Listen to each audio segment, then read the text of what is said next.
Kembali di Ternak Sukses Channel Bos. Kemarin sudah tayang kenapa kita mundur satu langkah. Yang jelas kita mundur selangkah bukan berarti gagal bos. Kita mundur satu langkah untuk bisa melompat lebih jauh. Dalam usaha itu biasa. Insya Allah tanggal 1 Desember atau mungkin di akhir November akan masuk 200 ekor. Bismillah. Kita selalu berdoa dan berusaha. Jangan lupa subscribe Ternak Sukses Channel. Insya Allah ke depan kita akan update terus setiap hari kandang sendiri, perkembangan kita pantau bersama dan jadi sarana kita belajar bersama. Jangan lupa juga subscribe mobil media, mobil bekas segala merek yang saya liput dari Bursa TVRI Yogyakarta. Jadi teman-teman nggak usah perlu ke TVRI, simak aja langsung mobil yang diingini. Oke, kita lanjut. Apa aja sih persiapan yang perlu ditata atau mungkin perlu dipersiapkan untuk menjelang bebek masuk di kandang? Kita simak bos.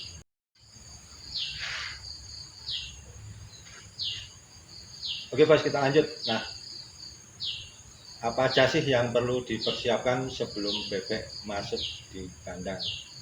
Bagi teman-teman yang kandang sudah ada, tinggal dikondisikan saja. Kalau punya alas ya dibersihin, atau mungkin kalau saya semprot bos pakai disinfektan karena kandang full ini 200 ekor. Kemarin merang atau istilah Jawanya atau spam tangkai padi saya bersihkan, saya buang, lalu saya semprot. Bagi teman-teman yang baru membuat kandang, lebih enak bos, settingan kondisi awal bisa ditata dengan lebih baik, dari pencahayaan, model kandang, tempat minum, pencahayaan dari atas, sirkulasi udara, itu bisa diperhitungkan sejak awal. Itu kalau kandang buat dari awal ya bos. Nah, jelas kondisi kandang dalamnya tetap kering, tapi monggo buat teman-teman kalau punya gambaran lain atau pemikiran lain, kembali kepada diri kita ya bos. Yang jelas di awal ini saya membicarakan kandang yang sudah tersedia. Kalau saya kondisikan steril bos, saya semprot pakai disinfektan, tidak usah beli, minta aja di puskeswan terdekat gratis, dan tidak setiap update, setiap perkembangan bebek juga bisa kita laporkan di puskeswan, nanti dibantu oleh dokter di sana secara gratis bos. Terus yang kedua, yang jelas ini kandang dalam kondisi kosong ya bos. Saya bersih semua, saya semprot disinfektan. Terus nanti saya kasih lagi karena kandang saya ini alasnya dari lantai semen. Terus saya lubangi. Terus atasnya saya kasih alas tangkai padi atau bahasa Jawanya itu merang. Ini saya lagi nyari karena waktu mepet tinggal 3-4 hari lagi. Juga ada kesibukan lain yang besok tidak bisa saya tinggal, makanya saya buru-buru merang atau tangkai padi. Nah, berikutnya apalagi sih yang perlu dipersiapkan sebelum bebek masuk? Yang jelas pakan mau pakai pakan apa sebelumnya kita pikirkan bos, atau mau pakai pakan nyampur sendiri, komposisinya mau pakai konsentrat, katul, atau dan itu aja, atau ditambahi nasi aking, atau mau pakai jagung tambahannya, monggo semua sudah pilihan, atau menggunakan pakan jadi pun berbagai macam merek banyak tersedia di toko-toko pakan. Mau yang pakai in-home industri juga ada, banyak tersebar. atau pakan racian yang tinggal ngasih air. Banyak sekali model-model pakan. Tentukan jenis pakan apa yang akan kita gunakan. Dari awal ini sangat penting sekali soal pakan bos, karena jangan pernah sekali-sekali mengubah komposisi pakan atau mungkin takarannya. Tapi yang jelas begitu masuk bebek masuk di kandang, jangan kaget kalau porsi makannya itu jauh lebih besar. Untuk pakan jadi normalnya per 100 ekor itu 13 kilo bos, 2,5 sampai 13 kilo per harinya 24 jam.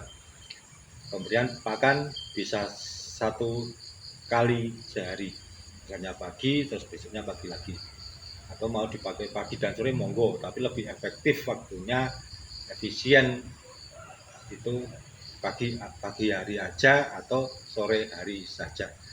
Waktu banyak tersisa mau dipakai buat apa monggo, buat kesibukan yang lain. Ada juga yang pakai pakan campuran. Kalau pakai pakan campuran nyampur sendiri rata-rata 16 kilo normal. Tapi kalau sekali lagi kalau pakai pakan lebih ya jangan kayak dilebihin aja bos, 15, 16, 17 di awal kita kasih pakai pakan jadi. Nanti kan kita catat bos, kita catat nanti ketemu di setelah 4 hari 5 hari nanti akan ketemu di titik angka berapa. Nah itu yang titik stabilnya. Begitu juga dengan pakan campuran, normalnya 16 kilo per 100 ekor per hari, tapi rata-rata biasanya kalau pakan nyampur sendiri itu pemberian pakannya pagi dan sore, karena kalau dikasih pakan pagi hari aja terus pakan nyampur ya, terus nanti pagi harinya itu kurang bagus karena sudah tercampur dengan air, biasanya bau. Nah itu biasanya dibagi pagi dan sore itu 16 kilo normalnya. Tapi kalau di awal-awal masuk itu jauh lebih banyak, dikasih aja 20 kilo bos. Nanti dicatat hari pagi hari kasih 16 kilo ya, dikasih aja 10, sore 10, nanti dicatat. Nanti akan ketemu juga dengan titik per 100 ekornya nyampur sendiri pakannya 16 kilo gitu bos. Dan sekali lagi jangan, kalau sudah ketemu titik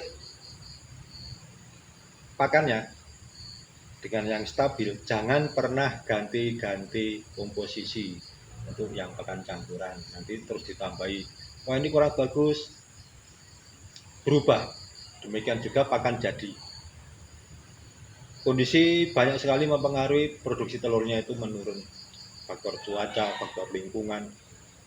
Silakan simak di video saya sebelumnya bos, dicari aja penyebab bebek bertelur menurun apa aja. Banyak sekali faktor karena hujan, stres, perubahan pakan, terus banyak sih bos, cari aja. Yang jelas kalau bebek bertelur itu menurun, jangan kaget, jangan stres, jangan panik kitanya, nanti akan terbawa ke bebeknya. Ini pengalaman saya karena itu sangat berpengaruh. Stabil aja pakannya, kita lihat bebeknya itu menurun karena apa? Karena stres, ya kita cari penyebab stresnya. Karena lingkungan atau faktor cuaca kita cari. Karena kalau hujan, badannya basah, becek, kita cari penyebabnya. Seperti itu. Terus tidak semua bebek produksi telurnya itu menurun, tidak semua berasal dari pakan. Jadi terus ini kok menurun, lalu kita ubah pakannya. Dengar dari informasi dari peternak B, C, D itu, oh ini bagus pakai ini, langsung kita berubah. Bebek stres bos. Salah satunya seperti itu. Kita tidak memperjelas panjang lebar, kita bertahap, kita belajar bersama. Lalu yang kedua, pilihlah, yang ketiga ya, pilihlah bibit bebek yang bagus, yang satu umuran. Sekali lagi saya tekankan, carilah referensi penjual bebek yang bagus. Kalau kita belum paham soal bebek, ajaklah tetangga atau teman yang sudah paham soal bebek. Saya lebih senengnya itu mencari bebek yang satu umuran bos, jadi lebih enak, dan cari bebek yang cari peternak yang sudah kita kenal penjual ya. Jadi yang jelas satu umuran, kondisi bebeknya bagus, nanti bisa menjadi langganan. Dan nanti ditanya aja kalau akhir mau nggak menerima. Jadi kalau akhir diambil penjualnya langganan kita tinggal nambah sedikit lagi. Misalnya dihargai 50, 60, bebek harga 85, tinggal nambah sedikit bos. Jadi kita selama 1,5 tahun, 1 tahun itu kita bisa nabung selisih 30 ribuan lah, 30 ribu setahun masuk nggak bisa. Seperti itu. Yang jelas itu dulu persiapan yang jelas uang ya bos, yang kita perlu persiapan.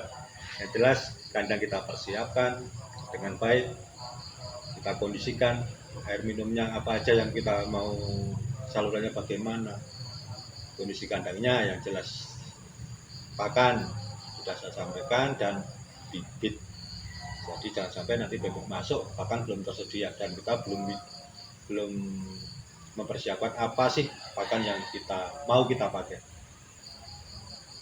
karena dadaan pakan belum siap, tiba-tiba satu hari pasti pakai pakan campuran terus berubah jadi pakan jadi, itu perlu proses bos. Setiap perubahan pakan perlu proses, makanya paling nggak 1 bulan. Makanya jangan sampai kalau di awal mau dikasih pakan jadi ya udah langsung kasih aja pakan jadi, begitu bos. Demikian juga dengan pakan campuran. Jadi jangan pernah sekali-kali merubah komposisi pakan nanti yang berujung pada stres pada bebek, karena bebek stres itu tidak hanya terjadi pada berasal dari pakannya saja. Itu bos. Yang jelas dalam memelihara bebek kita harus sabar, kita harus memperhatikan, kita perlakukan bebek seperti saudara kita sayangi, kita amati, kita perhatikan kebutuhan mereka, ikuti pola bebeknya, jangan hanya bebek mengikuti kita bos, kacau. Jadi kita harus lebih sabar, lebih bisa mengetahui kebutuhan bebek. Begitu bos, nanti kita upload keseharian saya ada di kandang dan perkembangan bebek saya yang ada di kandang. Terima kasih atas perhatiannya. Wassalamualaikum warahmatullahi wabarakatuh.